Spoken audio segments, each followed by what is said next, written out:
Yeah, and Lily puts people to sleep with her boringness. No, with her beautiful lullaby music, okay? You watch her stream once and you fall asleep. This guy. She's gonna get so angry at me. Welcome everyone to the 10th ever offline TV podcast. Today I am joined by Sidion. What am I supposed to look at? just look at one of the cameras. Okay, So- Sidion. On this podcast, we never break eye contact with any camera so that the viewer feels like we're talking to them. Of course. Okay, and what do you do, Sid? Do you prefer Sid? I prefer Sid. You broke eye contact, so then I did. Is that it? Well, I'm the host and you're the guest, so you need to follow the rules. I follow the rules. Yes. Got it. I prefer Sid. It's kind of rude that you're not looking at me when I'm talking to you. Okay, I'm going to do a little bit of this. I prefer Sid, but Sydney is also fine, and so is Sidion. Does anyone call you Sidion? No. My viewers don't even call me Sidion. Yeah. So Sydney is a model, cosplayer, streamer, nurse? Well, I have Nursing? a nursing degree, and I went to Wow. nursing school, but I kind of left all that behind me when I ended up here, so. Yeah. So you were never really a nurse? No, not technically. I mean, when you're in nursing school, you have to do clinicals and stuff like that. So I've done nursing work, but a lot of it wasn't paid. And I did nursing assistant work. Wow. Yeah. You've done a lot. You've been around every field, it looks like. Yeah, I talk about this often. It feels like I've lived kind of many lifetimes in my life, and each of them I'm a very different person. This feels like a very different segment of my life here, but I like it. Well, since joining OTV very recently, congratulations, by the way. Great job joining OTV. Wonderful choice, Thank if I you. do say so myself. Yes, of course. Does it feel like a new chapter of your life? Yes, 100%. Obviously, like streaming felt like a new chapter. And then in joining OTV, I'm having the opportunity to make all sorts of new content, like being here with you doing this. Is a piece of content that I don't think I've ever really done before in terms of like a formal podcast. And it's something that I've always been really interested in. So Got it. Do you think you have anything interesting to say? what the fuck? Because you Am I said allowed you're to curse? interested in a podcast, right? Yeah. Or like I've always wanted to do podcasting. Yeah, but well, not, here you are. I don't want to talk about myself. I want to talk about other people. But You came to a podcast to not talk about yourself. no, I came with the expectation of having to talk about myself. But if I were to have a podcast, I would not talk about myself. What would you talk about? I don't know, all sorts of different things, whatever's interesting at the time, the guests that I have on. Okay, pretend like I'm your guest and this is the Sidion podcast. Okay. All right, let's do the intro. Okay. I feel like no matter what I say, you're going to make fun of me. I'm not going to make fun of you. Okay, I'm okay. going to give you genuine feedback. Got it. Well, I didn't like think tank this. I'm being put on the spot here, but fine. I would just be like, hi. I would want it to be cozy because I feel like that's important. I'd be like, hi, welcome to my podcast. I wouldn't call it the Sidion podcast. What would you call it? I don't know. You thought about you- being on a having your own podcast, but you don't know what to call it. No. Don't you think that those things kind of take time? Names and things kind of take time. What have you been doing all this time? Sitting on the couch. Okay, so what would your podcast be called? I don't know. I don't know what I would call It it. wouldn't have your name. It wouldn't be the No, Sydney. it wouldn't be the Sydney because I don't want it to be focused on me. Maybe it would be like a clever little clip or something. What if you named it "Sitting on the Couch"? That's why we pay him the big bucks. He came up with that on the spot. Truly a creative brain. I'll add that one to the list. All right. Hi, this is Sydney, and welcome to Sitting on the Couch, where I'm here with Disguised Toast. I saw that wince. And today we're going to be talking about, I don't know, what's going on in the world right now. Like just in general, like Yeah, just politically. in general. No, just in general. What's going on? Well, hang on. Okay. Well, before we got started, you were talking about the environment. Yeah. I'm gonna kill those dogs. You can leave that in. I'm gonna kill the 2 dogs upstairs Not Binky. after this podcast. We're talking about the environment and how you really care about it. Yeah, I try to be environmentally conscious as much as I can. I think that it can be a little hard, especially in like today's day and age with everything that we do, especially. But I try my best. I like turn off the water when I'm washing my face, and I drive an electric car. And What do you mean by everything that we do? like, I think it can be difficult when you have such a large digital footprint and we work online. And there's things that we do as a part of our job, say like merch, those kind of things. Can be very, very wasteful of materials. And so I haven't come out with merch yet because I want to find a way to make sure that it's ethically sourced and I'm not wasting all of these materials, right? Like you get samples and then you don't sell those samples because they're not your finished product and it will like devalue your brand. So all of this clothing that has been produced now just gets thrown away and like not used. So I'm trying to find ways to like get around those things so I feel more comfortable with it. But yeah, it's just like little things like turning off my sink when I'm washing my face, driving an electric car, using grass pads instead of potty pads. Now, most people would say, and by most people I mean me, it's like you're going to be dead in 60 years. Does it really matter if you made the environment like one tiny, unnoticeably small amount better because you recycled? In my opinion, yes. Okay, because if everybody had your mindset, then our world's gonna die and, really quickly. If everybody has my mindset, we could probably prolong the health of our planet and like the people who are gonna come after us. So I think it's important. I'm not saying I'm gonna have kids, but if I do, I would like to leave the world a better place for them and their children and those kind of things. But also it makes me feel good to be conscious of the environment. So whether or not it's affecting people around me, I just like to do it. That's a very good answer. Thanks. But I understand your point, and there's a lot of people who think the same way. And yeah, why have 3 different trash bins for 3 different materials when you can have one big trash bin and everything goes in it? All in the same, and then it ends up in a landfill, and then it like pollutes our oceans, and then the fish die, and so do the coral. I totally understand. I get it. Well, you just burn the garbage, right? And then it goes up into the clouds, and then Mother Nature does her thing, and it comes back as rain. Yeah. Super, super healthy rain, good for our plants, everything like that. Totally agree. It's a lot of work to recycle. I try my best, but I'm not gonna lie. Most people would lie and say they recycle if they're like a content creator or an influencer. I'm not gonna do that. I'm very transparent. I don't recycle. I know I should, but it's a lot of work. Is it? What makes it so hard? Well, I don't have room in my room for 3 trash bins, right? It's a small room. It's the smallest one in the house. So I can't recycle.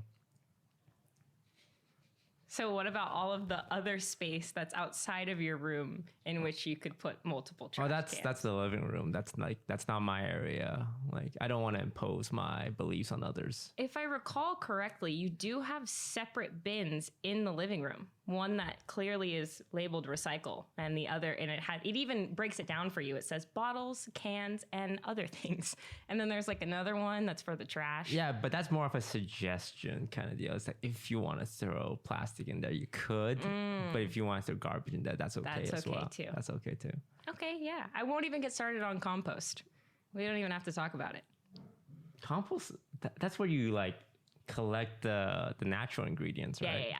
Like the biodegradable stuff. But they get like really stinky really fast. Yeah, so you would want to take it out pretty often. Every day. Sometimes. Like the way that my parents do it is they have a compost like bin, and then they just take it outside, and it's like for their gardening and stuff like that. Do you like to garden? Have you ever gardened? I grow cucumber plants. Currently? No, but every time I grow plants, it would be cucumbers. Any particular reasons? Just they're very easy to grow. Got it. And they get very viney. And also, when I was a kid, I grew it on my balcony in my apartment, and my mom destroyed it because it started attracting bees with the flowers. Oh, yeah. And now I have a thing for growing cucumbers because it's more of a statement than actually wanting to eat the cucumbers. You're like spiting your mother 20 years later. Exactly. Got it. Hello there. It's me, Sponsored Toast, and I'm back with our friends at Kasori with a new recipe, garlic parmesan chicken wing. First, we'll preheat the air fryer to 380 degrees, and while we wait, Let's make our sauce. Take a bowl and put in some cornstarch, cheese, garlic powder, salt, and pepper. Add the chicken wings to the bowl and give it a good mix. Start the chicken and shake reminder functions. What is the shake reminder function, you ask? The shake reminder reminds you, duh, halfway through to pull out the basket and give it a good shake. This helps you cook your food more evenly and be crispier. If you want to cook anything including wings, chicken tendies, or even pizza, check out the Kasori's air fryer. Now back to the podcast. Now that I'm an adult, I can grow my cucumbers that you took from me. I support that. What about you? Do you grow things? Not currently, but I used to garden a lot with my mom growing up, and it's something that I want to be able to do again once I'm like out of an apartment. I guess I could grow things in an apartment, but So you want to grow a garden and you want to have a podcast. yeah. What other That things sounds do like a nice life. Yeah, a podcast, a gardening podcast. That could be really fun. What else do you want to do? Just in general. Yeah, just in general. Travel. I love to travel. Obviously, that's kind hard of to do. going against the whole gardening plan, though, because gardening, you kind of have to stay in one spot for a while. But you could get things that like the self-watering bulbs, or I could be really bougie and get one of like the self-watering contraptions. They have like whole self-watering gardens if you want it, but that's like extra lazy and takes the fun out of gardening. Yeah, that's like paying a nanny to raise your child. And then you come back 10 years later and say, hey, kids. And then she'll call you the nanny and call the nanny the mom. Mm-hmm. And then there's like the whole fight between the mom and the husband, and you don't love my children. It's a whole mess. I think we should not go there. Yeah. Yeah, I would like to travel. I did a bit of it when I was in school prior to streaming, and I don't know, it's just like something that I loved. And I'd love to make my own shoe. I really like sneakers, so I think it would be really fun to make my own shoe, my own schnoo. Like design your own shoe or physically make Design, a shoe like Geppetto? No, I'd like to design my own shoe. Mm-hmm. I think a comic book, like a short comic book series would be really fun. Love to do that. Like with my friends. Like imagine if we had like an OTV comic. I guess you guys kind of have stuff like that already, but like a Marvel style comic. And I just get to make my Marvel? That's the perfect segue into our Shang-Chi segment of the week. Woo! Play the Shang-Chi jingle. It's Shang-Chi time, everybody. Do you know anything about the Shang-Chi segment? No. I saw it on the thing and I was like, what is this? And it even has the little trademark on it. So I'm really confused This and is really the curious. most important part of the podcast every week. Okay? We do not skip this part. Okay. No, we're here right now. We're at the Shang-Chi segment. So the Shang-Chi segment is, it's about my dream to be in Shang-Chi 2. Oh, yes. Okay. Yeah. Have you heard about that? Well, I thought as of recent, you decided you were not into it anymore. No, I want to be in the movie. Oh. And don't ever say that again. Okay? Because someone's going to hear you say that and they're going to think, They're gonna get I the don't wrong want it. idea. And he's not going to give me the opportunity. All right, good. 1 second. I would like to correct myself. He really, really wants to be in the next Shang-Chi movie. Thank you. Yeah, Thank you're you. welcome. Got your back. Okay. So, yeah, it's about that. And every week I give an update on that journey. Okay.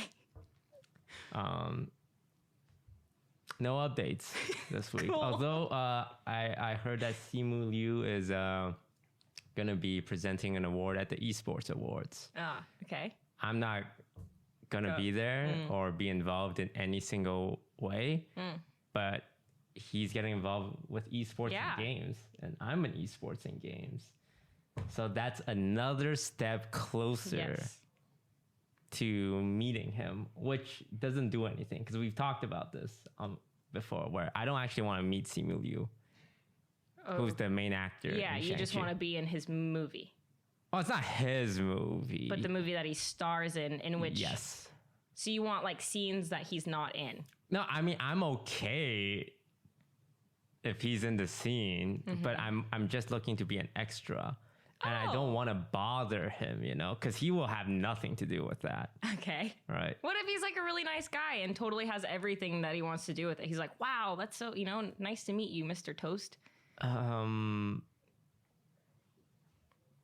My biggest fear is that people keep telling him that, hey, there's this kid disguised Toast. I'm 30, by the way. I'm not a kid. Say kid. But he's going to treat me like a child because it's like, hey, Simu, there's this little kid, he really wants to be in the next Shang-Chi movie. He's been trying really hard. You think you can meet him and make his dreams come true? And he's going to meet me. He's going to treat me like, it won't be like oh, hey, how's it going? I'd be like, hey, buddy, I heard you want to be in a movie. So I keep telling people, Welcome on set. do not make me meet him. And people keep trying to get me to meet his friends. It's like, hey, this guy knows Simu Liu. You should be friends with him. And I'm thinking like, that's the worst way to meet someone. It's like, it would then feel like I'm trying to meet them to meet Simu Liu, who's not even going to be part of the casting decision in the first place. Of course. But it would be really cool to be in Shang-Chi too. You got really worked up over that. I understand why this is the most important part. I'm very passionate. I've been like playing out the scenario in my head. Do you daydream about stuff like that? Yeah, over and over too. again, trying to think how I get there. And my goal is to manifest it by talking about it so much that there's got to be one Hollywood person who is in charge of extras would put my name in. Okay. Well, I will start putting it out into the universe too, so that you can end up in Shang-Chi too. Thank you. Do you have similar goals? Because you love Marvel. I do love Marvel. I don't know. I think it would be kind of cool to. I'm not an actress, and I've like taken one acting class. It did not go great, but it was when I was young and not secure in myself. So it's like really hard to do those kind of things when you're like insecure. And I would love to try it now, but I think it would be really cool to be an extra in a Marvel movie. Or Which one would you want to be in? Well, I really love the X-Men, and maybe the movies have not always been great, but I think it would be really fun because that's my favorite team. So, yeah, a little extra in the X-Men movie, or maybe have like maybe a line or two. I get killed off pretty early, but I like blow out some cool. What would your role be? Would you be like a mutant? Yeah. Oh, of course. Why would I be an X-Men if I'm anything but a mutant? Oh, wow, that's high aspirations. What? You compared don't think to an extra. But like I could be an extra mutant. There's like, the people that get killed off really quickly in the fight scenes. I throw like one thunderbolt and then I get trampled by, Colossus or something. You want to throw thunderbolts? No. That was just the first thing that came to my head. Why is that? I don't know. Like a generic, it's easy to see on screen. It's going to make a flash, so you have to pay attention to me, Like I'm an extra in the background getting squashed, but you're going to see that thunderbolt. You're going to see the thunderbolt. Yeah. So X-Men. Okay. Yeah. I do want to point out, Sydney's been learning Mandarin, so there's a chance she gets Shang-Chi too. I swear. Yeah, I might swipe this out from underneath you, Toast. I could. I really could. This is. Oh God. No, that's more unique than me. Yeah. I'm here for the diversity, okay? They're going to be like, wow, she's perfect. Yeah. And then she speaks Mandarin. It's going to be like a scene where everyone's like, whoa. Yeah. No, I speak. Good point. How's your Mandarin? It's coming along pretty slowly because I've had to skip like the last 3 weeks of my classes. But it's just cool to learn. Like I feel like I keep getting in Ubers with people who speak Mandarin and I can hear the directions on their like phone and I can pick up certain words, numbers, stuff like that. And it's kind of nice. Or like when I go out to eat with my family and they're like speaking to the waiters and waitresses, I can like understand. Your family speaks Mandarin. Yeah, and Cantonese. They speak mostly Cantonese, but know some Mandarin as well. Okay. So for those who don't know in the audience, why does your family speak Mandarin? Okay, so my mom is white and my dad is black, but my dad married a Chinese woman. She's from Hong Kong. She speaks Cantonese, but her family also speaks a little bit of Mandarin. So it's like through my stepmom's family. Wow. Yeah. Okay. 你的中文好不好? Never mind. How? How? How. Something about good. Okay, good. How or not good? 不好. But what was the first part? 中文.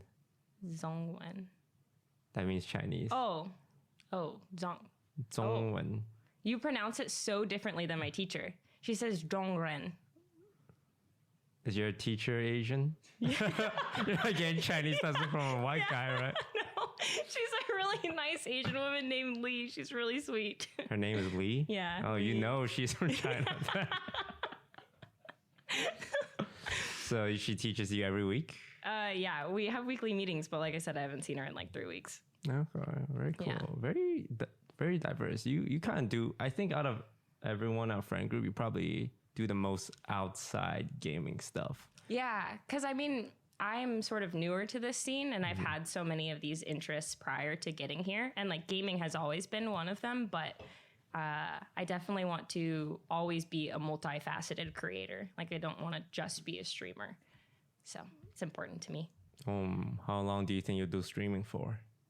It's so hard to say because every couple months my life changes drastically in terms of the streaming space. Like, I didn't know I would be here joining offline TV, and then give me 6 more months and I'm going to be doing something that I didn't know I was going to be doing. And so I have no plans, which is really hard for me because I grew up with like a 5-year, like a 3-year, 5-year, 10-year plan. Like, I'm really organized in that sense and always worried about the future. And then I transitioned into streaming and I'm like, well, I don't know, day by day, see what happens tomorrow.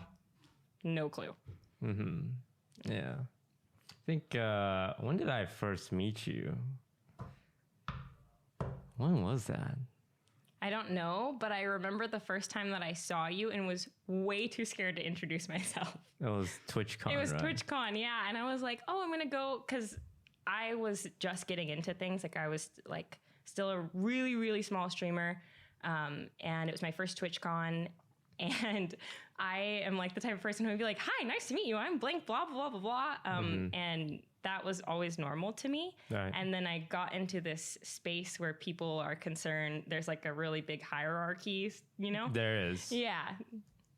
There is a hierarchy. There's a caste system. Yes. So me being a little baby was scared to come over and say hi to Disguised Toast. Now look at us. Don't. It was probably a good thing that you didn't idea. approach me Okay, that cool. day, because I would have been very offended. Really? Yes. Oh, well, I'm glad I didn't. I didn't say hi to Janet either, though. And she's like, she's so sweet. You guys are both so nice. I should have just said hi, but I was like, oh. That was the right choice. was Did the right anyone choice. keep you from saying, because you wanted to say hi, I wanted to say hi, Did yeah. anyone like stop you from doing that? Yeah, I think it was just like coming into the space, I had kind of been told, you know, things don't really work like the outside world all the time. Wait, what were you told? That I should just let it maybe happen more naturally rather than me just like going up and introducing myself, which is fucking natural. Okay. Like if you're in a place with people, you're just gonna, hi, nice to meet you. But I think that because there is the whole, like, you don't want to come off like a fangirl or whatever. It was like, yeah, just like, be careful. Be very intentional about when is a good time and when is not a good time. You were just standing there. It was the perfect time and I just didn't do it. Yeah. That was my first recollection of meeting you. But I don't know when we like actually spoke for the first time. I have no idea. Yeah, I think one of our earliest interactions was Among Us. Yeah, probably. Which a lot of people's first time interacting. Yes. Yeah, and those games were fun. Those were super fun. Yeah, my favorite thing is to bully you nonstop. Yeah, no, you don't have to tell me. I remember. I remember. How was your experience during that whole era to be like playing with a lot of new people and kind of like in this weird dynamic? Did it ever feel, was it fun? Was it like stressful, high pressure? For the most part, it was fun until I started talking to other people about their Among Us experience, and I realized that other people held a lot of pressure about it. And I was like, I'm just playing games with these. You know, I don't know what's going on. Sure, I'm in the lobby. And then I was hearing from like my peers, oh, I'm so stressed out about this, or I didn't get invited to that, or this happened in today's lobby. And I'm like, oh, I didn't realize it was like this. Like I was just playing some Among Us. Right. And then there was like the whole cheating era where people are like screen hopping and doing all sorts of weird things. And yeah, so for me, it was generally really good until I started hearing the stuff that was going on around me. And it did make me feel a lot more pressure because I didn't realize I was still in that phase where I was just playing games with people, not like making content or actively like thinking about the way that it's coming across to my viewers and other people's viewers. So I was like, I'm just playing video games. Yeah, because you're one of the few people that have previous life experiences before becoming a streamer and content creator. I think a lot of people in this space grew up like playing games, playing like with streamers, with gamers, and they kind of, what's the word, are a little spoiled and entitled at times. So I can understand, like, from an outsider's perspective, it's like, hey, we're just all we're just all playing games, right? Yeah. But when you're in there, everyone's like, oh man, that lobby, my day is ruined. Yeah. This is the end of my career kind of deal. But for someone who's on the outside, it's like everything was chill. Yeah. Like, but now that I'm talking to everyone, it's like it doesn't feel chill anymore. Like there's more riding on these games than there actually is. Yes. And I didn't realize that for a long time. So my Among Us experience was pretty great. I was vibing. Any hard lessons you had to learn being in this space? Oh, so many. So many. I never like talking about the space negatively because I think that it has a lot of positives and I'm really thankful to be here. But I guess I'm someone who's I like put others before me a lot, and I don't get that back hardly ever. And it's because you're a small content creator. You're on the bottom of the caste system. Yeah, I'm down there. You know what? It's okay. That's fine. We all start somewhere, Toast. We all start somewhere, and I am okay with it now. It was just like when I didn't realize that other people didn't function that way, it was like a really hard lesson to learn. Yeah, I would say that that's one of the things. And people are always looking out for like their own content, which I understand and which I did more of because I'm happy being like a supplementary piece to someone else's content, but I really should work on just being like, no, it's my stream. I'm going to do what I want, what's good for me, because that's how everybody else operates. Yeah, that reminds me when you came over, because we said we were going to do a cooking stream. And you're like, hey, can you come to our place to do it? Because we have cats. And I said, no, why? You come to our place to do it. Because I was doing it with the expectation that we're going to be doing it on your channel. But you thought it was going to be on someone else's channel. I thought it was going to be on your channel. You drove all the way from downtown to here to be on someone else's channel. And I thought, wow, that is really nice of her. But it was going to be on your channel from the beginning. I didn't know that. There was miscommunication. That's just the way Sydney works. She will prioritize others before her, which is why she's at the bottom of the cast. Because in this world, you have to look out for yourself. Nobody ever looks back. But it's something I talk about a lot as content creators because it's just there's so much you have to do and so much drama and like stress and pressure. It's hard to look out for anyone but yourself. Yeah. So it is nice every now and then meeting someone who, puts it in effort. And there's quite a lot of us. I think one of the reasons why our friend group has been able to like stay together for this long is because there are a lot of people who make an effort to try and be as inclusive as possible. Yeah. But it is very difficult to do all the time. And a lot of people get left out. Unfortunately, when you have a friend group this large these days, it's like, well, there's only so much spots every stream. So yeah. It is tough. That's why I think Among Us was so great. Is because like you could have that many people, but even then, 10 spots was not enough spots. It's not enough spots.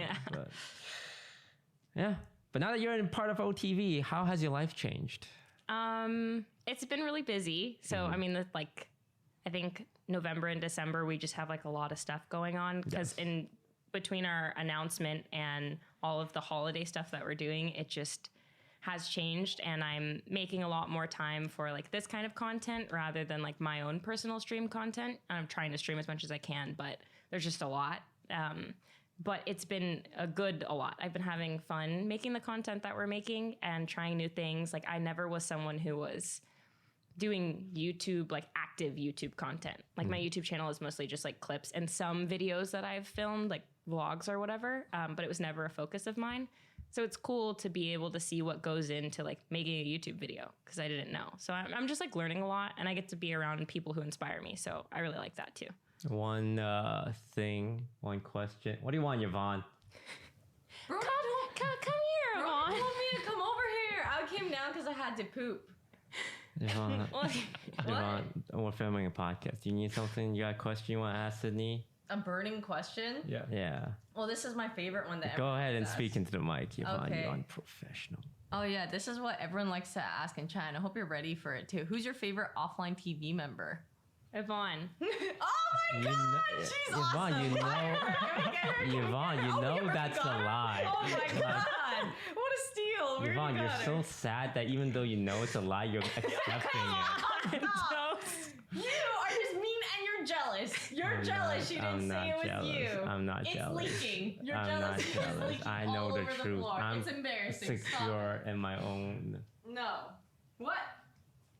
What'd you say? I turned around. It's okay, Yvonne. Go take your poop. Did you miss me? It's sponsored toast. Are you thirsty after eating a lot of chicken wings? Well, today we'll be using Kasori's gooseneck kettle to make some jasmine milk tea. Fill the gooseneck kettle with 2 cups of water, then press the green tea setting. You can use either tea leaves or tea bags, but we're gonna use tea bag. Put a couple of tea bags into a cup, and once the kettle hits the right temperature, pour the water into the cup. After 2 minutes, take the tea bags out and set the tea aside to cool. Add some honey and mix until dissolved. Top it off with some half and half or any dairy product of your choice. And if you want a cold, add some ice. If you want to make your own milk tea or heat up some water, for whatever reason you need hot water for, check out Kasori's gooseneck kettle. I need Yvonne, go take your poop. You didn't mean that, right?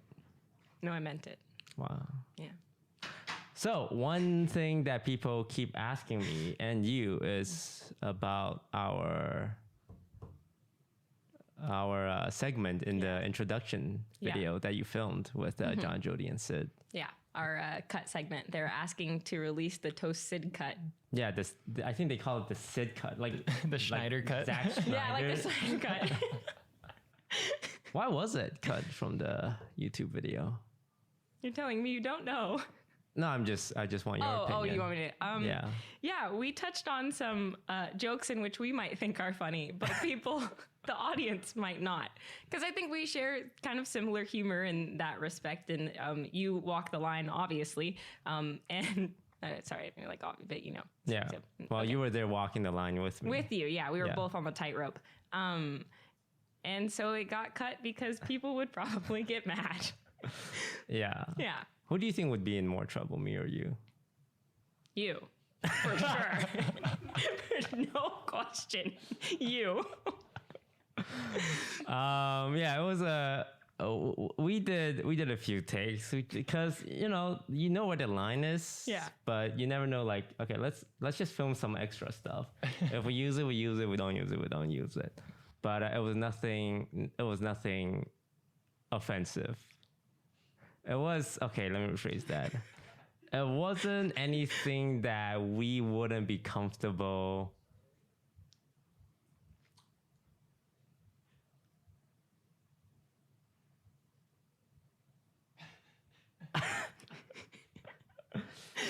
You know how you make jokes? Mm-hmm. Like sometimes you portray like purposefully ignoring. Yeah. Yes, as a joke. Yes. Like as a character. Yeah. Like Michael Scott from The Office, Yes. where he kind of plays like the well-meaning but ignorant and like stupid boss. Yeah.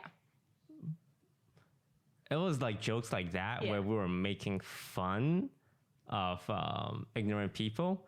But the problem is with these kind of jokes online that there are people like that. Mm-hmm. And when they see it, they're like, oh, well, they can say stuff like that. So it kind of justifies what we do. So that was mainly the reason why we didn't go through with it. It's not because what we said was so offensive. It's like, oh, we can't show it. It's because unfortunately there are people with very backwards views and we do not want them to think we are condoning that. Yeah. So yeah, that's why the Sid cut did not make it in. Broden, what was your view on that? Won't see the light of day. I thought it was very funny. It was hilarious. I got to laugh at it and watch it myself. I got to see it twice, once live and once edited. No one else will. Yeah. I think that's a good way of putting it. It's like not only are the people who do genuinely think like that, but there's also the people who might not understand the tone in which we were speaking and they don't get that it's a joke and they take it very literally and then they're personally offended. So it's like, there are certain groups of people, and I guess I just never want to put out content that's going to make anyone feel offended, or like uncomfortable. But yeah, I mean, it was fucking funny. It was really, it was funny. It was funny. I think you laughed, I laughed, Broden laughed, and everyone else, like, I don't know about this, guys. Like, do I want to be a part of this? Lily was literally in the back, like, don't you gonna get canceled? We're all gonna get canceled.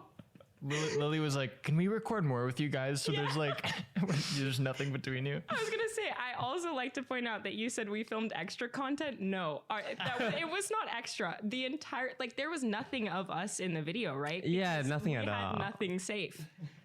We made zero safe jokes. I thought we could have kept one line, but we stayed on the safe side and even cut that line too. Yeah, it was very glaring because I think every single other combination existed, except me and you. Obvious. So, and it was like, oh, Sydney and toast, huh? I wonder what that was about. Jeez. But one of the things you did say that made it in was, "Can I make black jokes?" Mm-hmm. Why did you say that? I personally, I mean, okay. Obviously, I'm the only black person in OTV, right? Like, it is what it is. And That's what it is. It is what it is. I'm the only black person in OTV, and it's something that gets pointed out. Like, even today, I don't know, Broden was in my chat. Yeah. And someone was like, did you know Sid's the only black person in OTV? And me and Broden were like, what? No fucking way. Like, really? What? Yeah. And so it's just, obviously, it is a topic of conversation. People talk about it. And I thought it would be funny to, like, kind of poke that bear and be like, oh yeah, well, I am the only black person in OTV, and I do make black jokes. Like, on my stream, they're just like, it's the type of content I make, and it's the things that I find funny. And so I thought it would be funny to add that to the video, especially on top of like what we were supposed to be doing and like making you guys uncomfortable. I was like, well, nothing's more uncomfortable than racism. Like, let's do it. Race topics, you can't go further than that. Let's do it. Yeah, no, race is, I find race to, I've always, I won't talk about too much because I feel like I talk about race too much, but in America especially, it's just treated so like sensitively compared to everyone else.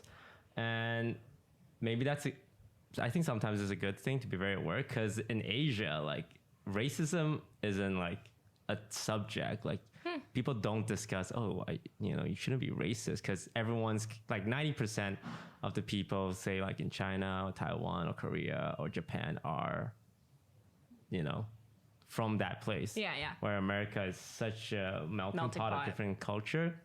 Like, you should be very aware. But like, older Asian people are sometimes just like casually racist in good ways and bad ways, like harmless ways, like, oh my God, a black person. And they will take photos of you. Like, if a black person, I think, ever goes to China, people will rub their hair. It's like, whoa, that's so weird. That was my dad's experience. Oh. So yeah, my dad has been to Hong Kong with my stepmom, and he was like, everybody stopped to take pictures. LeBron James? Like, they were like, who is it? Shaq? Like, he's got to be someone, because my dad is like 6'4", 6'5", and he's like really built. So he like looks like an athlete, and he's bald and really dark skin. And so he just sticks out like a sore thumb there. And he was like, yeah, it was a crazy experience. Like, people were always asking to take pictures, like wanting to touch him, like that kind of stuff. Yeah. But here, like, if an Asian kid goes to school and like some white kids say, hey, Jackie Chan, it would be like, whoa, bro, that's kind of messed up. But in China, like, Chinese people could go, LeBron James, Chris Tucker, Shaq. Yeah. And it would just be like, not a big deal. So it's like the gray area. The first time I went to China, we were in some like park somewhere, and there was like a class of like fourth graders on a field trip, and they took a school photo with me because they'd never seen just a super tall white person before. Wow. We weren't in like a main city. We were kind of like on the outskirts, and they were like, oh, can we take a photo? Yeah. And I was like, whoa, okay, yeah, sure.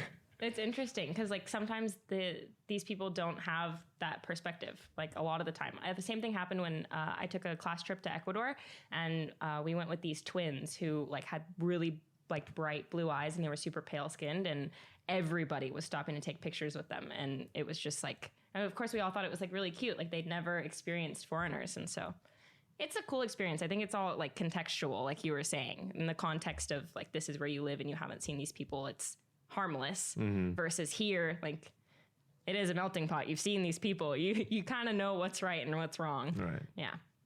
Yeah. So as the first Black member of offline TV, have you had received any messages like, wow, it's great to see a Black person represented in like other media or like part of a bigger group? Yeah. And I think that's like kind of what makes it all worth it. I always say, like, in terms of streaming, I grew up in a space where I felt like I didn't really belong in this sort of culture because of my race. And so I love being able to come on stream and be a part of OTV and say that it doesn't matter. And any race, sexual orientation, gender, like none of that stuff matters. If this is like the space that you belong in, this is where you belong, and you can make it if this is what you like. And so it feels really good to get those messages, to know that people feel represented by me. And so I always want to be, like, I know a lot of content creators are like, well, I don't want to be your role model. I don't want to be your representation. And I can understand that because it's a lot of pressure. But I kind of welcome that pressure. Like, I am happy to be Black representation in the space, and I want to continue to do a good job of that, or like I hope I'm doing a good job of that. So wow. Yeah, and we are very lucky to have you. Thanks. All right, weekly viewer questions. We take 2 questions every week from our subreddit, our offline TV. If you want to submit your own, go ahead. This week, number 1, we have Rebel K. If you were to classify OTV as Marvel characters, who would they most likely be? You chose this question, didn't you? That's my alt account, actually. OTV as Marvel characters, who would they most likely be? Let's start with you. Who would I? Well, can I just pick my favorite Marvel character and I'll be that one? Is it Psylocke? Yeah. Because she's a badass with psychic swords. Yeah. She was kind of useless in the movie. Yeah, she was useless in the movie. But in a comic fan, not useless in the comics. Yeah, she's pretty cool, in my opinion. So what do you like about her? Well, she can go to the astral plane, which I think is pretty cool. And she has these like she makes swords out of her, what's it called? Like cybernetic swords, Psychonetic swords, cybernetic. That's like robots and shit. Psychonetic swords. And she has telepathy, which is like one of my favorite powers. So I just think she's cool. And I like her character design. I think she looks cool. Yeah, she's in X-Men? Yeah, well, kind of. She's in a couple different teams, but in the movies, she's an X-Men. Yeah. So that's what I picked for me. Toast would be, I'm going to try and steer clear of X-Men because I would profile everyone as X-Men, but there's like the Avengers and other shit too in Marvel, but X-Men's just the best team. I was originally going to say Professor X. Well, do I give off the headmaster vibes? Yeah, I mean, to me, you feel like a leader, and he's a leader. And then on top of that, I don't know, I just like he's really intelligent. I think you're intelligent. Bald, and I was bald at one point. You were bald. I remember that, yeah. That was quite the arc. You were bald. Yeah, I always, I like the idea of being cool, like Robert Downey Jr. Iron Man. But I think tech-wise, Michael has that covered, so I can't be the cool tech guy. Got it. Right. Yeah, okay. I could see that. Oh, so you would, if you were to pick your own, you'd pick Iron Man. I would want to be Iron Man, but I think if you're cool like Iron Man, you wouldn't want to be Iron Man, if you know what I'm saying. I see what you're saying, yeah. Because you're already Iron Man. Yeah. The fact that I want to be Iron Man is like, oh, you're not cool enough to be Iron Man anymore. I understand. Yeah. Okay. Let's see. Who else do we got? Lily would be someone like... Useless. What? No. No. I was going to say Lily would maybe be like Jubilee. No, she'd be Mantis from Guardians of the Galaxy. Mantis is not useless. She almost put Thanos to sleep. Yeah, and Lily puts people to sleep with her boringness. No, with her beautiful lullaby music, okay? You watch her stream once and you fall asleep. This guy. She's gonna get so angry at me. I'm here defending you, Lily. I think your music is great, and I don't think you're boring. To be fair, Lily does like feelings, and Mantis is all about. Oh, that's true. Yeah, that's why Lily's like Mantis. What about Broden? What would Broden be? First thing that came to mind was Silver Surfer. This is a whole intuition check for me. Like, I'm not really thinking too hard about this. It's just first person, Professor X, Jubilee, Silver Surfer. Can you explain Silver Surfer for me? Well, that's the thing is like there's no. To me, you're an enigma, okay, Broden. I don't know where you live. I don't know what you drive. I don't know where, like, there. I mean, I do know a lot of these things, but sometimes you're just a mystery. And Silver Surfer is like kind of mysterious. He just like comes out of space, and he's the herald for Galactus, which is kind of cool. And then he just feels very like otherworldly. You feel very otherworldly to me, and you'd probably ride a surfboard and be fucking cool, you know? I like it. I'll take it. Yeah. Yeah.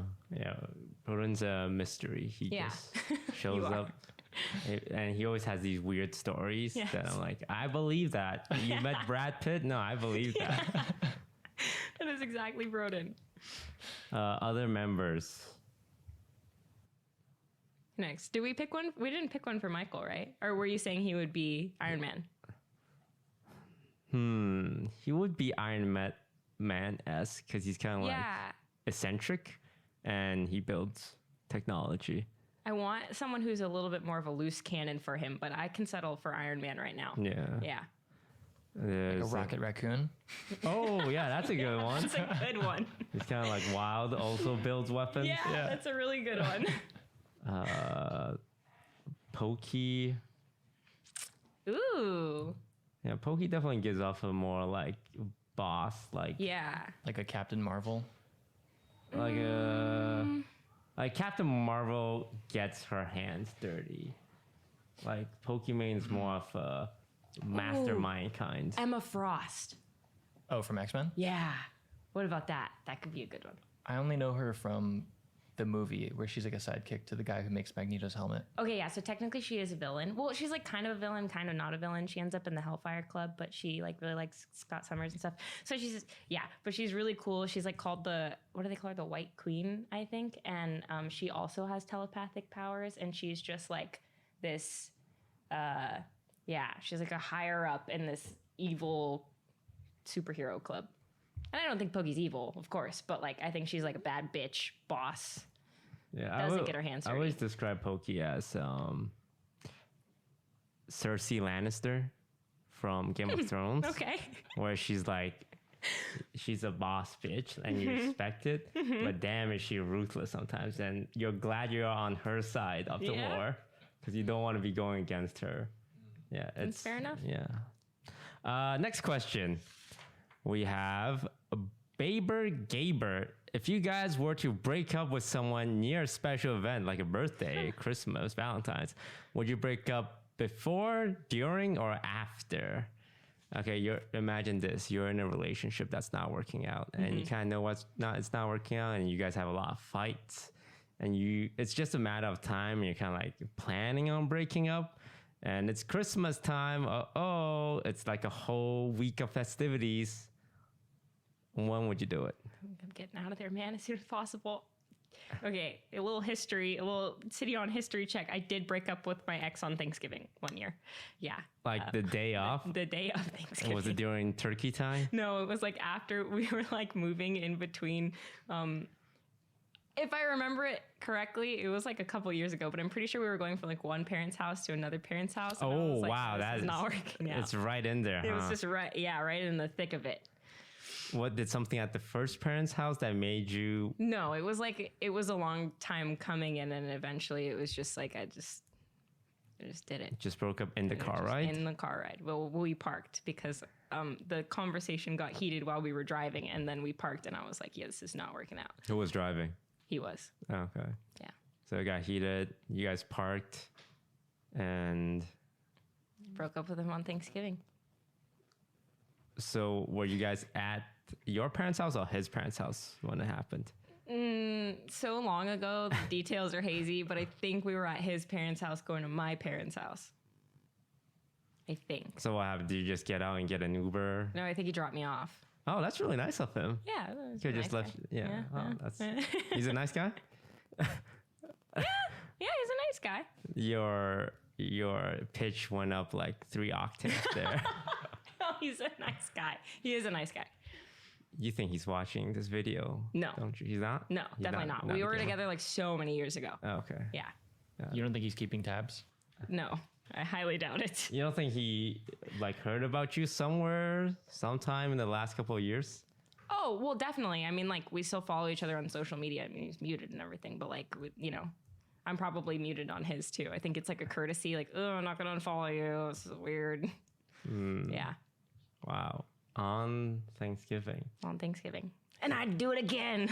That's what I'm saying. I mean, like, because there's always going to be something. It's like somebody's birthday. It's your mom's, the anniversary, and you guys are celebrating, and you know what I mean? It's just like whatever. There's always something. And I think that if it's just not working out, you just have to make time because there's never going to be a right time to do it. Why didn't you break up with him beforehand? Because I wasn't ready. But during the car ride, Yeah, after on the fight, Thanksgiving. it's like, oh, I'm ready. Yeah, I'm full of turkey. I'm geared up. Let's go. Wow. Yeah. All right, Mr. Viewer. So that's Sydney's answer during the event. What about you, Broden? I think I would do it after. After seems like the less. Yeah, less don't damage. ruin Christmas just because you can't suck it up for a couple of days. Hey! Just go eat some turkey, man. Just ride it out, and the day after be like, hey, not working out, and that way they still had a good Christmas, you know. Christmas is a little different. It's Thanksgiving. Yeah. No. I feel like it's hard to time these things. I think I'm similar where when I do my breakups or separations, it's when we have a fight. I've never done it like out of the blue where I'm not feeling it. I always wait for like, okay, things aren't working out. I'm going to just see how things are. And then usually a fight happens. And it's like, that's the moment. Okay, this is the exit off the highway kind of deal. So you can't really plan for it. If I'm in an unhappy relationship, I would wait until after the festivities. I would like to clarify, we did have a fight. Yes. That's what I meant. That's It's the like we got difference. heated and that's why we pulled over. It wasn't like Thanksgiving, fuck you. Okay, sorry. Just wanted to, don't cancel me, you know? Like if I had a fight on Christmas Day, it's just, well, here's the exit. I was waiting, a couple of days, but now I have to do it now because you don't want to do it and then go back to you pretending like everything's fine and then do it after because that's just going to draw things out. So, be polite and wait until after Turkey. So you couldn't do like a premeditated breakup, like you. Yeah, it's hard for me to do a premeditated breakup because I'm sure a lot of people have think gone. it's hard. Yeah, Yeah. to like just out of the blue say, "Hey, I want a divorce," or things aren't working out. Usually, it takes something like a fight so that it's easier. So you both know it's like, oh, we have these like problems with communicating.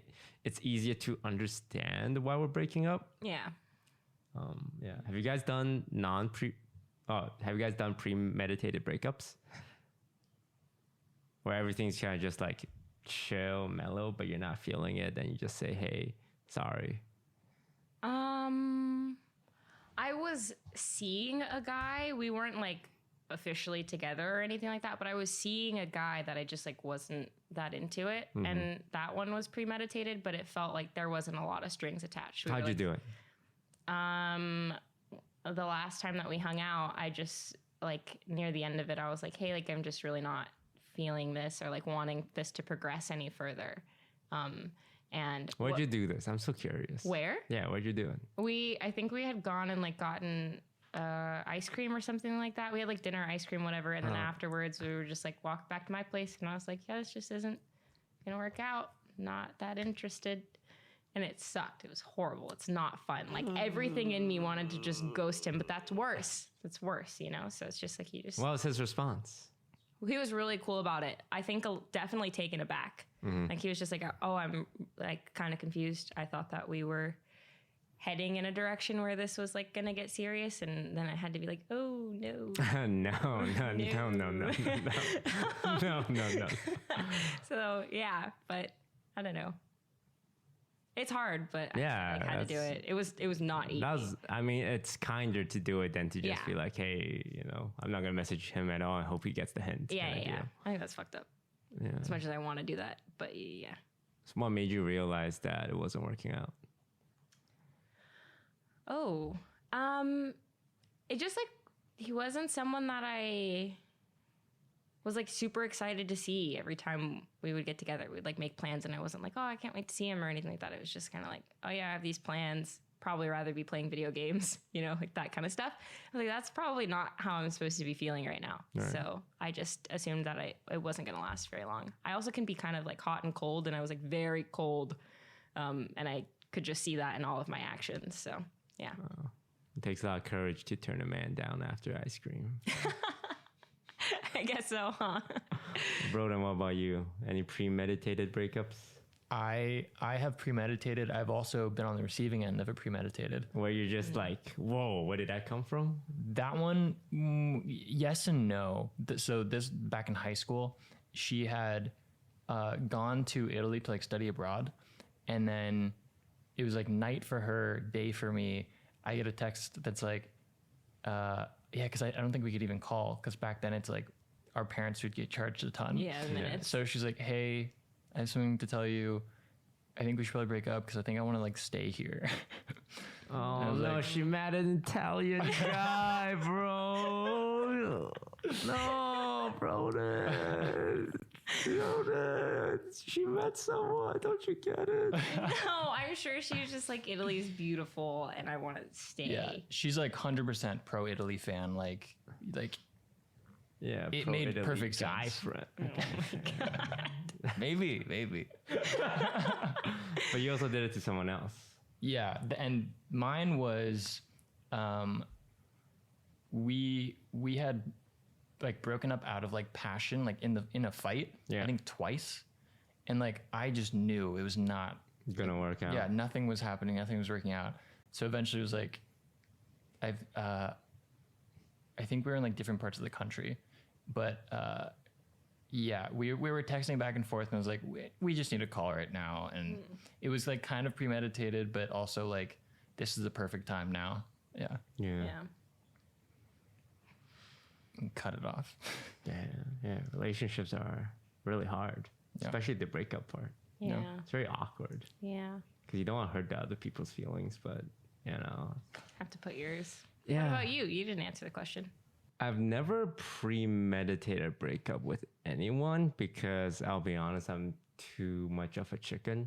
I'd be the kind of person to ghost someone and just, I hope they get the hint, kind of, because, I have a lot of guilt disappointing people. Mm-hmm. One of my biggest fear is like letting someone down. Like I hate that idea and I just shut down mentally. So to have to tell someone that, hey, things aren't working out, is just like, I feel like the worst thing I can do to a human being. So I usually wait for like a big fight or an argument. And even then I'm not like, I'm going to break up with you kind of deal. It's just at the end I'm like, okay, so does this relationship still make sense kind of deal, to kind of just like float that idea out there. But no, I never had premeditated breakups with anybody. When you're waiting for that fight, are you like checked out? Or are you still an active part of the relationship? It's still an active part. But I think it's harder because a small part of you have this defeatist attitude towards it. Like, oh, what's the point? We're just going to have a fight and we're going to break up again soon. But I think as long as you are in a relationship, there are a certain amount of effort you should be putting in, because otherwise it's just doomed to fail and kind of like sabotaging it off the get-go. But yeah, no, I never did a premeditated breakup. If I was to break up someone, it would be after Christmas. But you know, I have broken up before Christmas as well because of a fight. It's just kind of unfortunate timing because it's like, it's the holiday seasons and both parties are just super depressed now. Yeah. Didn't have to buy a present though. Yeah. Well, I bought the present and gave it to them already. But yeah, it's, sometimes you just, when the opportunity comes to break up, you just, take it. You just take it. Yeah. So that's relationship advice with Toast and Sydney. And I think that's gonna do it for this week's Offline TV Podcast. Thank you so much for joining me. Yeah, thanks for having me. It was fun. It was a lot of fun. We'll be back next week with the final new member, Miss Quarter Jade. That should be exciting. And you can find Sydney on her social media, Sidion. Mm-hmm. No one ever calls you that. Nope. But if you want to find her, you can find her at Sidion. And we'll see everyone in a week. Bye, guys. Cool. Bye. I got fired from Starbucks. I'm assuming you either like would not show up because you're playing games or would oversleep. Is either of those correct? Yes. Hello, everybody. Welcome to the 9th ever Offline TV Podcast. It is your host, Disguised Toast. That's me. Hi. And I'm joined today by the newest OTV member, John Masayoshi. What's your last name? I don't know if I'm doing it public yet. Oh, it's not public. It's actually public. I just never talk about it. Yeah, because now that I think about it, it's like, what is your last name? I'm sure if I Google it, I'll find it. Oh no, it's so easy to find. It's just like my mom's very paranoid, so I never talked about it. But like people definitely have typed in my chat. Okay. But yeah, you don't talk about it, and I don't know. I just call you John. What would you? Okay, that'll be like we can announce on this podcast. What do you think it is? Okay, so you're half white, half Asian. Mm-hmm. It's really important to know what your dad is, so I can figure it out. Now, logically, from what I've seen, white men steal Asian women from us. So I'm guessing a white father. Which would be really hard to guess because with Asians, you got Wang Chang Lang. I don't know about Japan. All right, you're Japanese. Japanese? Oh, man, Japanese is even harder, right? There's a lot. Okay. Yeah. I'm trying to think Japanese last name.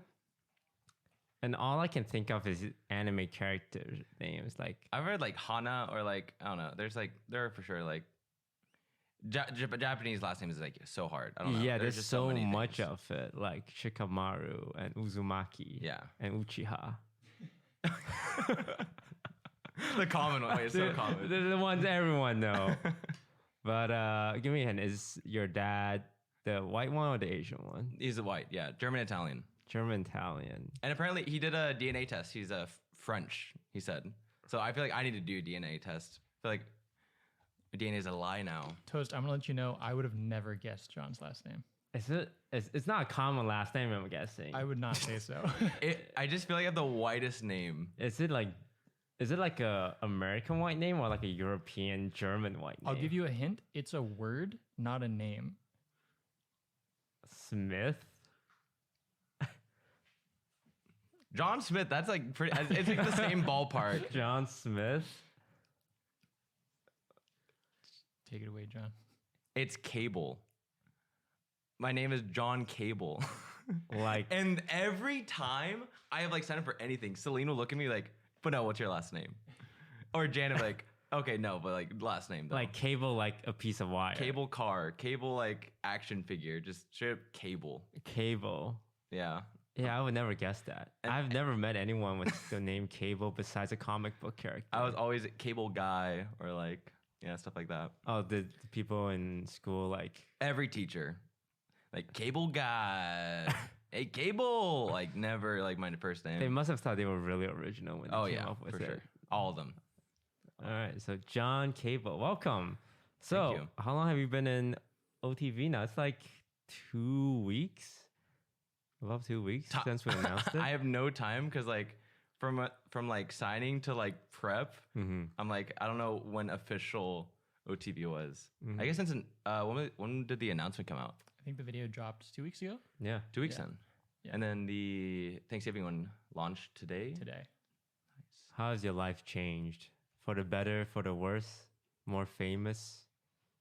Or just completely normal? Nothing changed? Currently, everything is normal, but I feel like we're taking break after like all the push we did for announcement. I feel like it's gonna change for the better for sure. Cause like, I feel like my work for OTV in terms of content creation is like very project oriented. and not like individual video. I feel like I don't shine there. All right. Well, let's give the audience a chance to get to know John Masayoshi Cable all the way from the beginning Oh boy. of your childhood. When did you start gaming? That's a good question. You've always been like a god at games from what I know, because I first met you in Fortnite 5 years ago, I would say. Yeah, Fortnite was an interesting time. That was like the game I'm like, oh, I'm gonna go pro in this. I was gonna push for it, but everyone was hungry for it. Yeah, because Fortnite was the height of gaming, essentially, like the number one game for such a long time. Every kid, every teenager, every like young adult was trying to be like, I'm gonna be the Fortnite guy after seeing Ninja. Yeah, well, even like before Ninja, like you just like kind of felt the thirst to like be the best. Like you just run into these people and like, oh, this guy's practiced way more than me, and then you just see people doing like 14 to 16-hour streams consistently, like not only for the views but just to be the best. And it was weird in Fortnite because there's no niche like when I came from League. It's like you could be the best support player, mid laner, jungler, or even like within those, like the best Kassadin player, the best Syndra player. It was just best Fortnite player. Yeah. Like you could do like double pump, but they kept removing that. Best builder, but like it just kind of came to best Fortnite player. So like, were you streaming when you were playing League? very on and off. I started when it was Justin TV and owned 3D. Oh wow! Before Twitch. Yeah, so I was in a Skype call with my friends, and they were all around like silverish elo, and they wanted to watch me play 1v1s against them. And Skype screen capture was so bad, like 10 FPS back then. All right. So they showed me owned, and then from there, it just kind of like started. Streaming was like really fun. I tried YouTube editing, and I thought it was kind of fun, but live streaming was just a lot more interesting to me, more appealing. So you were streaming mostly to your friends watching you play. I stream League of Legends, and they just ask questions like what am I doing here and there, or even like I remember the first like love I had for streaming was like they were pogging in the call at me buying items. I would recall and like instantly right click to mid lane, buy all my stuff, and like not have to stop. And I remember like practicing that for so long, but like they just like loved it. So, yeah. So you streamed League, and then you tried Fortnite, and then were you streaming Fortnite as well? So yeah, I started streaming Fortnite because I wanted to try to go pro, or like I wanted to go pro, honestly. And I saw that as like, oh, it'd be really cool to make a video out of this. In my head, I was like, from like 0, I'd like maybe 5 hours in, and I was like, all the way to pro player. Didn't happen. You're not a pro Fortnite player. No, didn't happen. What made you give up on your Fortnite dreams? It was hard because it looked like friends of friends were only getting in tournaments, or the people that like got rank 1 in other tournaments. Right. So I was like, so I have to grind all the way to rank 1. But even to get in those tournaments, you had to like get your foot in, and yeah, it was very hard at the time. But then they announced a ladder system, but at that time, that's when Streamer Camp happened. Right, Streamer Camp. Would you say that was like a big break in your content creation career? Oh, yeah, you can see it like in my stats. I don't know where it started. It just says like 2012, I think, or like not 2014. Whenever my account was made, it just says like 2 to 5 average viewer to like. How long did you stream for to 2 to 5 viewers? So Own3D shut down. Right. I didn't like Justin TV UI at the time, but then when the Twitch announcement happened, I actually kind of liked that UI. And my friend was streaming like Dark Souls at the time, and we watched him play that. So whenever that happened, like the UI on Twitch, very similar to old YouTube. You could like, people were putting their socials on the left and right side. It was like banners. Oh, like that was a long time ago. Yeah, I had like Masayoshi on the left side, and like the Facebook, Twitter, and like all of my banners it was fun. I liked Photoshop a lot. So designing Twitch channel and my YouTube like was always the most fun to me. But then like streaming was like the side thing. Got it. So streamer camp was like a little event our friends hosted. I think started by Box Albert, right? Box and Foosley. Foosley, and then they just invited 8. Was it 8? 4? For you guys, it was 6. 3 guys, 3 girls. 6. It started off with 3 girls. Yeah. I ran into Albert at TwitchCon or Box. He noticed I was streaming a lot of Fortnite. Right. And I was uploading highlights. It wasn't really to be like personality. It was more so just like to get my name out there for a reputation to become the pro. But he saw there's like a lot of effort towards streaming, and he's like, "Hey, we're doing streamer camp, and we need more personalities. Would you please come to this? Like, I think it'd be a lot of fun, and I think you could do it." Mm-hmm. And was this scary? Because you're not from LA, are you? No. So he was like, fly out to Los Angeles, come hang out with a bunch of streamers for like a weekend. It sounded like a lot of fun though, and it was mainly like I would just freeze up on camera. I've never been on camera, like besides a webcam. It just felt very different to me. Yeah, it's like a lot of public performance anxiety with like thousands of viewers watching, right? And IRL streaming and like streaming. It was just a whole different environment. Yeah, how was your streamer camp experience? Because I've seen like clips, and I sort of got you looked really awkward sometimes. so Edison put it like, John, you're a clenched butthole. He's like, but now you're such a loose butthole. I was like, oh, thanks, buddy. Thanks, Edison. Yeah, 'cause I heard a story that you, like, before streamer camp, people like didn't know who you were and weren't sure if they wanted to invite you, but Albert was like, invite him. I promise you, by the end of it, like, he'll show up. I owe Albert. Leslie was tuned into my stream, and she's like, Albert, are you sure? Like, he should go to streamer camp? He's like, trust me.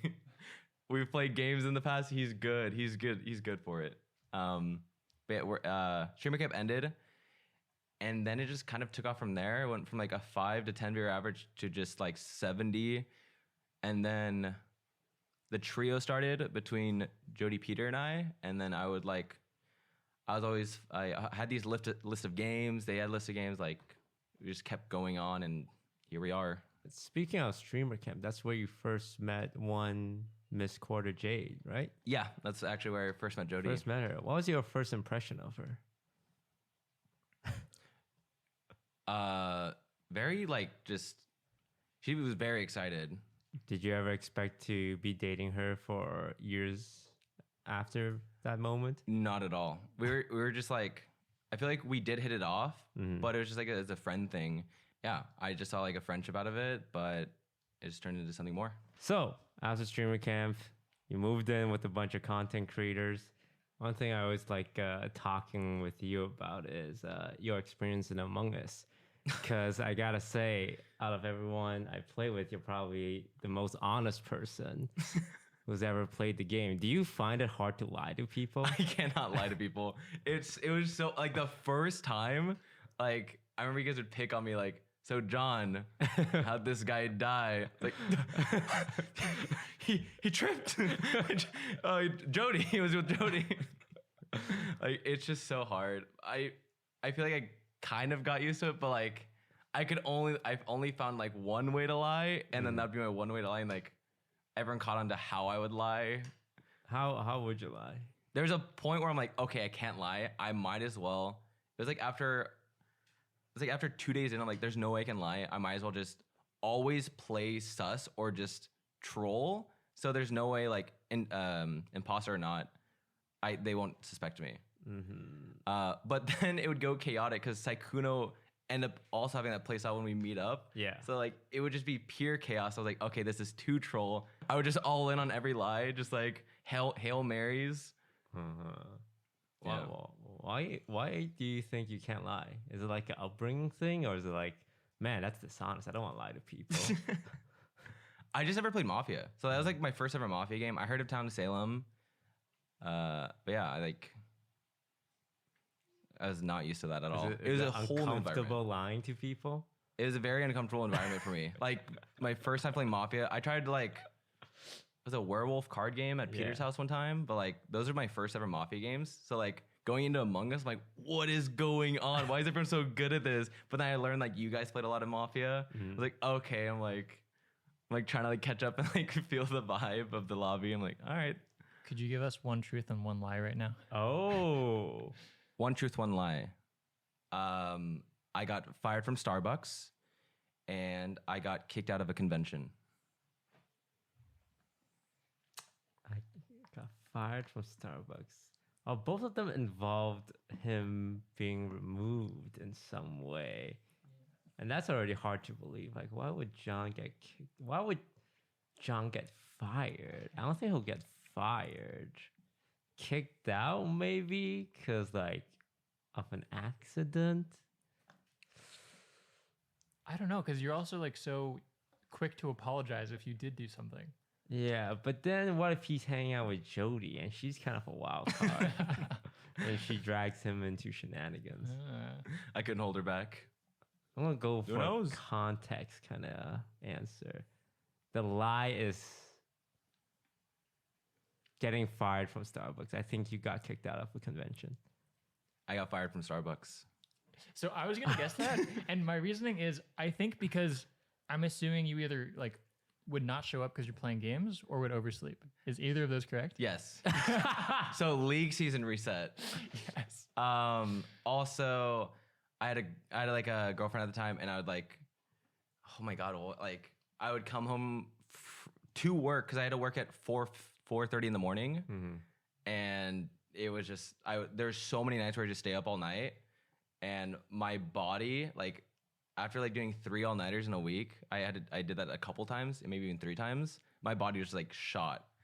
But like they wouldn't reschedule me for, like afternoon or like night shift because they just didn't have the people for it. So like I was fatiguing hard. So you just didn't show up?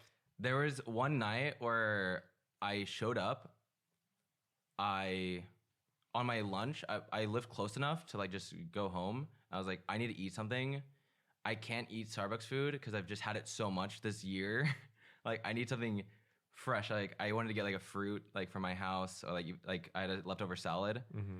I ate that, instantly threw up. Oh god. I tried calling my supervisor, but I think she had her phone in the back charging it, and I text her like I just threw up. I don't think I should come back in. But that is for sure like a violation. Like I need to go in, tell them so they know. But yeah. How did they fire you? Was it like an in-person firing or was it a call firing? I showed up to work. They should have called me. It would have been way better. I show up at 4:30 in the morning, and usually it's 3 people doing the opening or 2. Right. But I walked in, I noticed they already had 3 people setting up. Oh wow, that's a lot of people. And they're kind of like, like doing their thing. I walk in, my manager's sitting there too. I'm like, why would you even wake up at 4:30 in the morning? Just call me. You can just tell me. But apparently they needed me to sign a paper. But like, I wouldn't want to make them wake up at 4:30 for that. I would have just came in, done them the solid. But yeah. When you get fired from Starbucks, do you like get 2 weeks notice, or is it just like, bye bye, you don't work here anymore? I think in my condition, they seemed good to go, which is very weird because they also said like they didn't have the people for it, which I don't think I think they just kind of like rushed it. But yeah, I'm sure it's usually 2 weeks notice though. Wow. Or 2 weeks notice. No, I'm sure it's 2 weeks notice if you're quitting. Yeah. Wow, fired from a Starbucks. Did you get to keep the apron and visor? No, it was like a what I imagined if I got fired from like a police job. Turn in your badge. Turn your gun and badge. It's like apron off, name tag. Because you know those are like kind of like valuable. There's so many like Starbucks fanatics that people will try to buy those. I have my employee of the month badge. Oh, you went from employee. Was that like? I was a good worker. I just like I would stay up all night way too much. Like I was just not healthy. I had the 8 p.m. for it though. Drive-through, I was on. Those times it was speed running. Drive-through at Starbucks is actually speed running. There's a timer from as soon as you pull up to the box, a timer starts ticking, and you don't want to get that past 1 minute, and then they go to the next window, and the timer goes again, and you never want to let that go past 2 minutes, because then you're like not a great drive-through. Like that's like bad. So like I would always ask like, do you want food first? Because then I can heat up the food. What? Because that's 2 minutes right there. I'm like, okay, now what would you like for your drinks? And I'm prepping his drinks while he's telling me. I'm like, would you like a frappuccino? Prepping that. Like, it was a speedrunning game to me. It was fun. So are you wearing like a headset with a mic and you can hear everything? I was min-maxing everything. I would like mess with my employees playing like gotchi music sometimes. Like, It was good. So you were already streaming at Starbucks. Yeah. But actually, though, at work, I always wanted to make like one person laugh before I left. And there was always just like, yeah, it was always fun just like messing with people. Yeah, it's kind of like you got an audience, you're entertaining, and you got the task you're doing, and you have a timer. So like once someone pulls up, where's the timer? Is it like on a wall somewhere? It's on a screen like right next to the window, and it just starts ticking. It just starts ticking. You see that? You're in the green. You're in the green. And do they record like, oh wow, that's a personal best, like 33 seconds? Yeah, apparently they have it. Like if you're the fastest window timer, like consistently, they'll like show up and like talk to you guys about it. Wow, like here's your fast award. But also, if you're doing bad, I think they also show up and like, so how's inventory doing? Like, how you guys clean, sanitize? Like, what's going on with window times? Yeah, that's so interesting. Yeah, it's like trying to get efficiency out of human to serve like capitalism. There's like a political statement there. I don't know what it is. Something about like man. Society, but that's really cool. I thought it was just like, oh, can I get your food? All right, here you go, bye bye. Yeah. But they time you, and you're trying to like.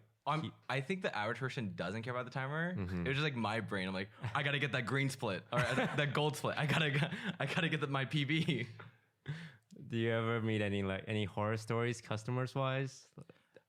Difficult? Not like horror, like weird things that like, can I get a new water? My drink tastes like ice. I'm like, ice is water, man. But like, there's like little things. Nothing like horror story. We had a weird situation. I don't know if it's horror story. Just a guy was doing whippets in our parking lot, like for a week, like consistently. Like it was a shift to him, and he actually would go up to our window and ask for water. Like he'd go for our parking lot and we're like kind of look at him and he'd pull out, go in our drive-thru, yo, can I get a water? And like you just hear like the metal rattling. It was just very interesting. Wait, what are whippets? It's like the equivalent of like inhaling helium, but it's some chemical. Oh. It's like the stuff you'd like when people are sucking balloons at a party. That's whippets. Oh, okay. His face was like blue too. It looked like he was freezing in his car. I don't know. That's so weird. He must have been having a good time if it did it for a week. That's the weird part to me. Is he kept showing up? Yeah, it was like the same dude. I'm like, hey, whip it, man. I mean, it's not illegal, right?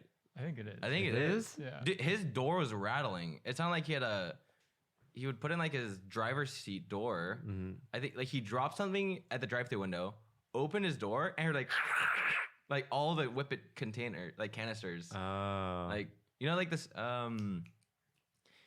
I don't remember, CO2 cartridges, maybe. Oh, okay. Whippets are legal. Huh? Oh yeah, you can buy them. I don't think we're condoning their use, but they are legal. Oh God, if you're gonna listen to this, like, I'm gonna try whippets now. It sounds like pretty good. Dude, this guy looked like, I thought he was suffocating. His face was like purple and blue. Like they're meant for balloons, not for people. Yeah. Oh, so they're like huffing like a kind of gas. Then. It's like compressed air. Yeah. That's so weird. I mean, I guess it makes sense for it to be legal because you're free to inhale whatever you want, but. Oh, wait. In California, they're highly illegal. Oh, in California. Yeah, so I guess it's state by state. All right. We're locking it down, you know. We're locking down Whip It Man. Weird. I remember one day he came with a girlfriend. Like, aw. He found love with his Whippets. Starbucks, huh? Yeah. Past jobs, yeah. I was a deli guy, deli clerk, a bag boy at a Vaughn's, it's courtesy clerk, prop house work, like staking tents. Yeah. When you worked at deli, were you also front facing, like customer facing, or were you like in the back? Yeah, I was always talking to customers. Because I was gonna say you are known to be a very friendly and honest person in the streaming scene. Like even our friend group was like John's a solid guy. Like he's very honest. Like he can't even lie in a video game, right? Why is that? Like is that like an upbringing thing? Your parents like kind of taught you to be like good? Did you watch a lot of anime? Like Naruto, Goku? I want to be just like them. Because that's kind of the vibes I get when I talk to you. It's like I didn't watch much anime. If anything, I was very confused what anime was because I grew up with like my grandma and grandpa, like Bachan Jichan, like with like ponyo in Japanese. And I thought that was a cartoon the whole time. I thought animes were also cartoons. And my mom was like, what? You just call anime cartoons? I think the biggest thing that made me, I think guilt was like, I went to a Catholic and a Christian school. I went to both. Like I went to a Catholic school and then I went to a Christian school. And like, aren't those the same thing? I'm sorry if I offend any religious people out there. When I hear Catholics and Christian, I'm like, they both believe in Jesus. Yes, but different it was very forms of Jesus. I think the Christian school, it was, I can't tell if it was because it was private school, it's in uniform. The Catholic school was very, it felt like a regular public school, but we had like religious period or like religious Friday, like every Friday we'd have to dress up like at least in a button up, but I'd wear like a Yu-Gi-Oh button up. And I actually ended up banning Yu-Gi-Oh that year. They're like, because of you. Demon cards. There's demons on those cards. What is that Furby thing?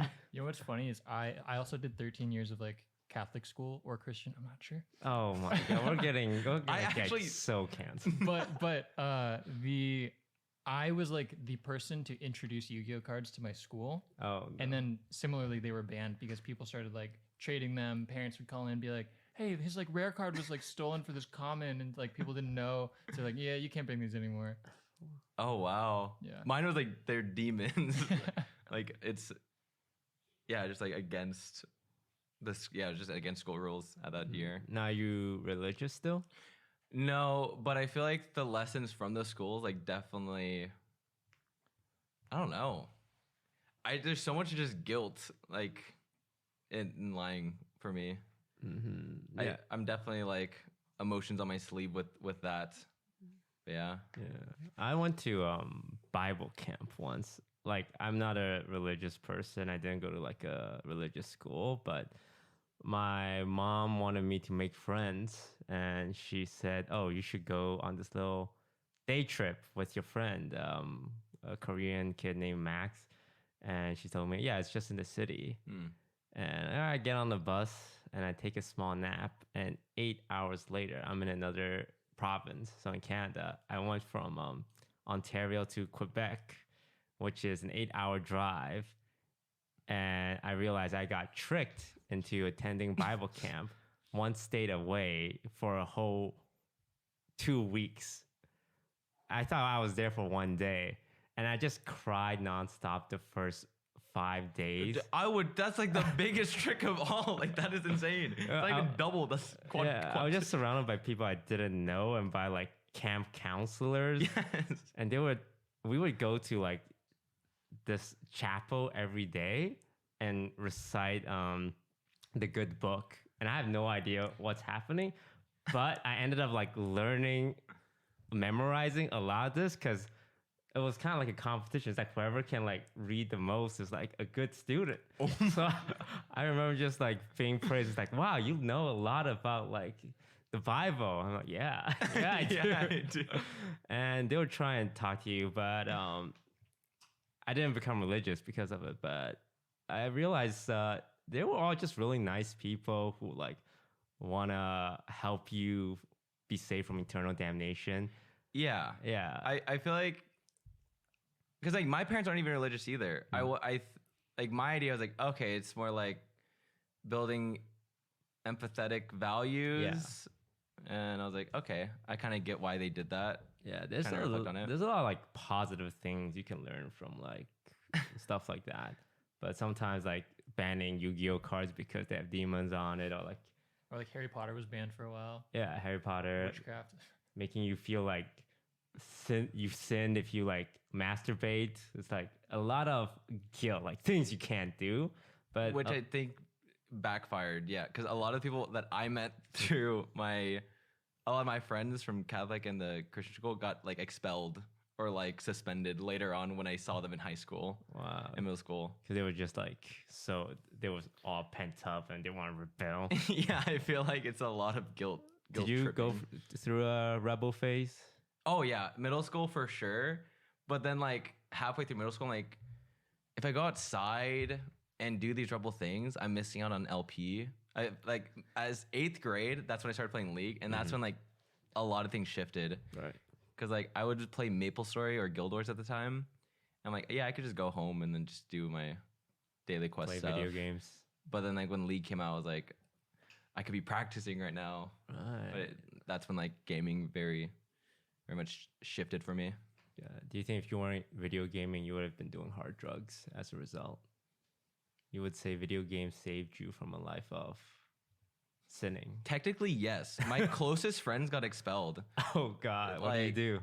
I made those friends on Skype.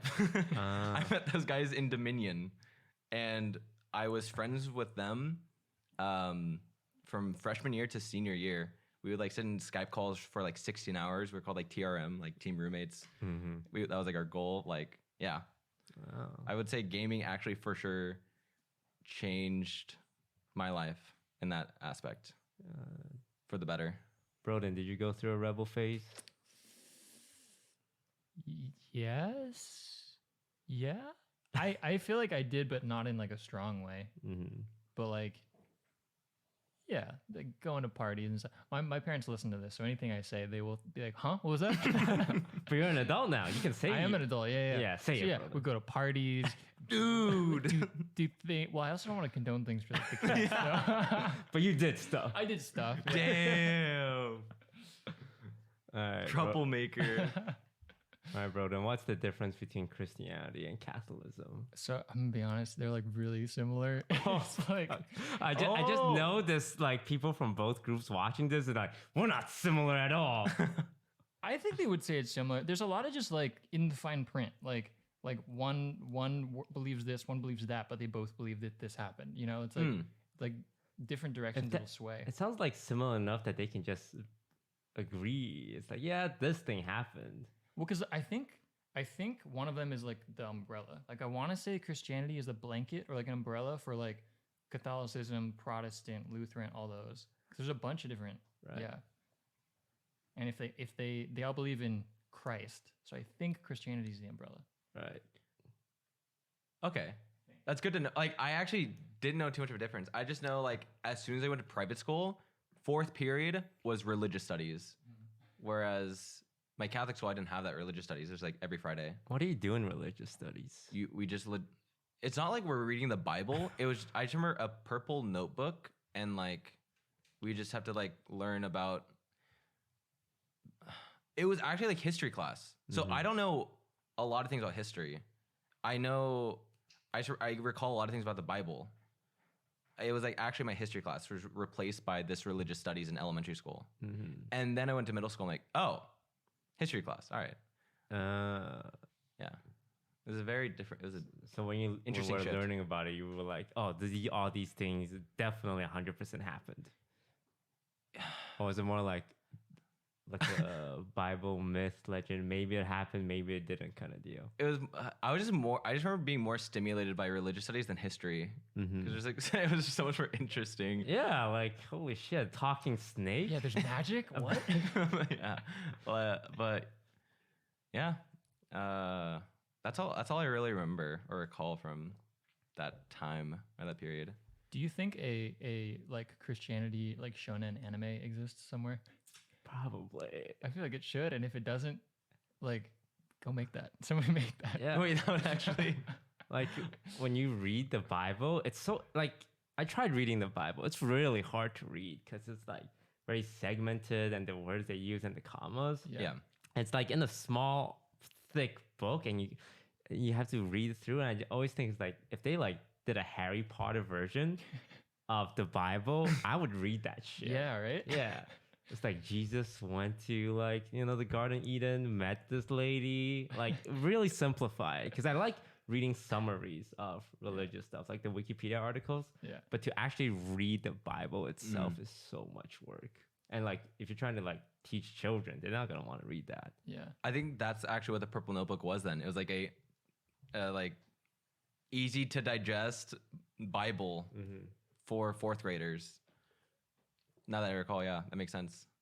But the anime, I think you're onto something. I think the anime would for sure pop off. Christian Like it would for anime. sure like be like an edgy like thing to post around. Yeah. Like when it's advertised, like Well, I think especially news 'cause, would be like- on it. Like the first half of the Old Testament is all like it's basically an anthology series of like destruction and horror stories, right? I feel like that'd be so cool to watch. Yeah. Like a town gets vaporized, a guy's son gets like dissolves into the sky. Yeah. Yeah, and then what is it, the Noah's boat? Oh, yeah. Like, he's Yeah. trying to like Ark. find animals and like people are like killing each other to go on the boat. Dude, I'd watch this. This Yeah, that's Yeah. like a very gritty series. Yeah. Let's get like Trigger to make it or something. All right. Avon. What? Yvonne, we're filming a podcast, please. I know. I just walked out of my room. I didn't even do anything. You, I just do you have? looked Okay, at Wait, Yvonne, come over here. Speak What? into the mic. All right. it. Yo, what's up? Yo. All right. What do you want to ask John? Oh, there's a lot of things I want to ask John. Okay. Like one time I was playing Lux and I told John I want to play Lux again next game, and then he banned it. So John, why did you ban my Lux? I was next on game? pee break. Okay, I didn't hear it. Oh. To be fair, I was there, and the game before Yvonne played Lux, and she went. Joseph Oh, wasn't asking you the question. she went like 0 kills in 14 days. Hey! I was asking John, not you. We also won that game that John banned. Maybe that one game break to the next Lux game Avon had was the push she needed because she popped off that game. Yeah. I was suppressed. You needed that breather, Yeah. that nice breather period, and then boom, I was offended. insane game by Avon. Sounds like John saved the team. No. What are you guys talking about? Christianity, Catholics, Christian- you know, Yeah, religion. You want to join in? anime. Oh, Yvonne, what do you believe in, huh? nothing. Wow. I feel like You believe in the Summoner's Code, Not even that. tribunal system. Nobody believes in that. Apparently. I feel like our age group and our industry, I've never really met someone who's religious. Yeah, I don't think so. That's kind of crazy because, like, in the older generation or like in other industry, like, I would say Christianity is very popular. And when you look at our leaders, they all have to believe in God, right? Oh yeah, Like, is being a Christian required to be the president? I think it's just PR. I don't think so. Yeah. It's very like PR, or I feel like you get in a lot of parties by in what you believe in. Yeah. Wasn't Barack Obama Muslim or something?